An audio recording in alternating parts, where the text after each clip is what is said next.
ជំរាបសួរបងប្អូនទាំងអស់គ្នាថ្ងៃនេះចង់បង្ហាញបងប្អូនពីការធ្វើម្ហូបពីដើមផ្ទីថ្មបងប្អូនចាហើយខ្ញុំមានឆ្អឹងជំនីជ្រូកក៏បងប្អូនចាយើងយកមកស្ងោរវាឲ្យឆ្អិនយើងដាក់តែអំបិលហើយនឹងដូចជាខ្ទឹមបារាំងមួយចាហៀងហើយនឹងខ្ទឹមសមួយកពឹសពីរណាបងប្អូនចាឥឡូវនេះយើងមករៀបម្ទេសម្ដងចានេះគឺជាម្ទេស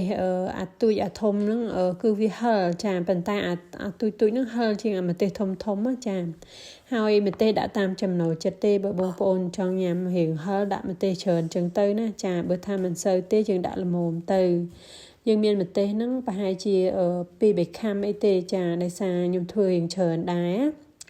ហើយនឹងខ្ញុំមានដូចជាផ្លែពេញប៉ោះសោមបងប្អូនចានេះគឺជាផ្លែពេញប៉ោះសោមនេះគឺធំអញ្ចឹងនេះខ្ញុំទិញមកពីផ្សារបងប្អូនចាហើយយើងដាក់6-7គ្រាប់អញ្ចឹងទៅចាលាងវាឲ្យស្អាតហើយបន្ទាប់មកទៀតទៅ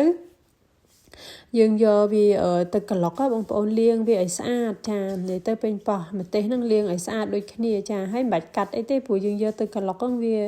ម៉ាស៊ីនប្រកាសជាកិនមកទៅចាអញ្ចឹងទៅយើងដាក់ចូលម៉ាស៊ីនក្លុកទៅចាបន្ទាប់មកយើងដាក់ដូចជា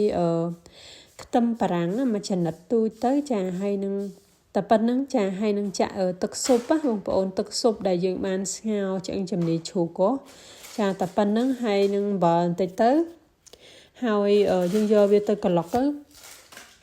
ហើយឥឡូវនេះដល់វគ្គឆ្អឹងជំនីជ្រូករបស់យើងនឹងយើងស្រង់វាចេញដាក់ខ្ទះមកចាបន្ទាប់មកយើងយកមកលីងជាមួយប្រេងឬក៏ខ្លាញ់ណាចាយើងលីងវាឲ្យស្ងួតឲ្យស្រួយបងប្អូនចាហើយនិយាយទៅនៅពេលដែលយើងមលីងហើយចឹងទៅបងប្អូនអាចដកនេះចេញណាបើមានឆ្អឹងអីចឹងយើងរើសវាចេញទៅនៅពេលដែលយើងស្ងោរទៅវាអាចបែកឆ្អឹងបែកអីចឹងទៅចា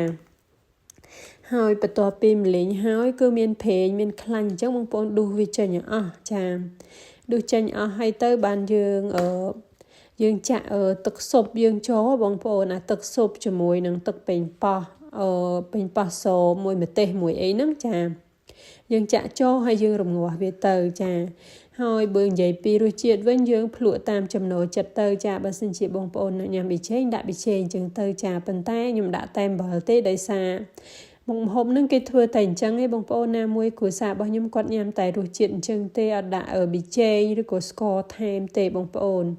តមករសជាតិល្មមហើយយើងដាក់ថែមផ្ទីថ្មដែលយើងបានលាងស្អាតហ្នឹងមកចាហើយផ្ទីថ្មនេះដែរគឺខ្ញុំដាំខ្លួនឯងក្រួយទេហ่าបងប្អូន